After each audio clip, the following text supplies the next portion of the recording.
Washington State Senate Joint Resolution 8201, allow investment of long-term services and supports trust fund in stocks and other equities amendment 2025. On the basics, a yes vote supports allowing long-term services and supports trust fund to be invested in stocks and other equities. A no vote would maintain what it currently says, which is that it can only be invested in fixed income securities such as bonds and certificates of deposit. So, what is this in support of? This is in support of the Washington Cares Fund, which provides a lifetime benefit of $36,500 to eligible beneficiaries. Washington Cares is a healthcare program funded through a payroll tax of 58 cents per every $100 of an employee's wage.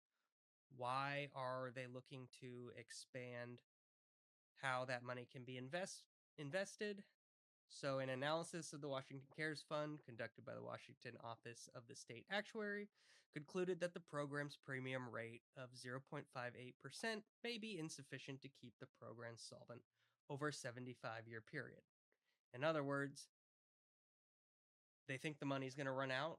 They're looking for some means of keeping the program afloat, of funding it, other than increasing the tax.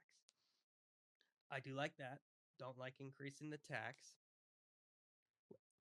When we're looking at this, there are two central arguments. Basically, you kind of already heard the argument for, which is that, hey, the money's going to run out, it's not going to last. We need some alternative methods of funding. If we increase what that money can be invested in, we increase that to include stocks and other equities, then we should be able to make enough money to keep the program funded for a longer period of time. The opposition standpoint centers around the idea that the stock market does not always do well. Sometimes you have recessions or depressions, stock market crashes that causes the money invested to be lost as opposed to increasing gains. We could actually lose money and then decrease the amount. So, what I think this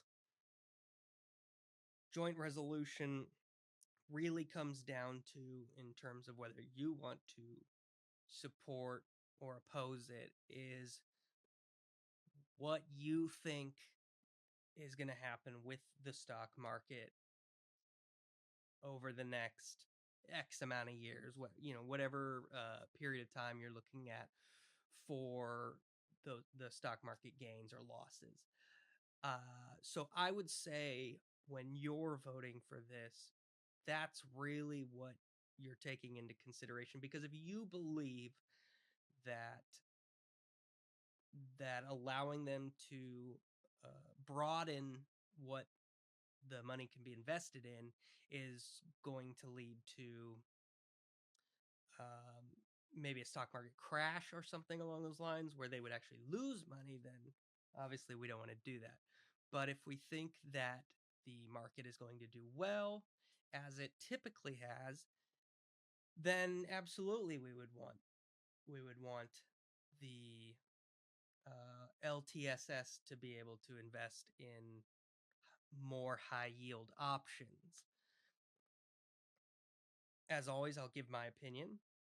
I am very hesitant right now about the state of the United States economy and the stock market. I believe, from the content I've been watching and paying attention to, that we are in an AI bubble, that the top 7 stocks are propping up the stock market, and that we have entered a K-shaped economy where the wealthy currently are supporting the spending. They're doing the majority of the spending. And based on that, especially when you take into consideration the current administration's actions surrounding tariffs and insider trading, as well as the cryptocurrency scams that are being run amok. I just don't. I think it's too risky and I think it's too volatile. I do believe at this point I'm not opposed to widening what we can invest the money in at a later date, but I think given the current political climate and the way things are going, we should be extra careful and extra skeptical because we don't want to take a bunch of taxpayer money, put it into stocks and other equities, and then Trump crashes the market and we lose everything that was there. I do think that is what would happen, so I will be voting no on SGR 8201.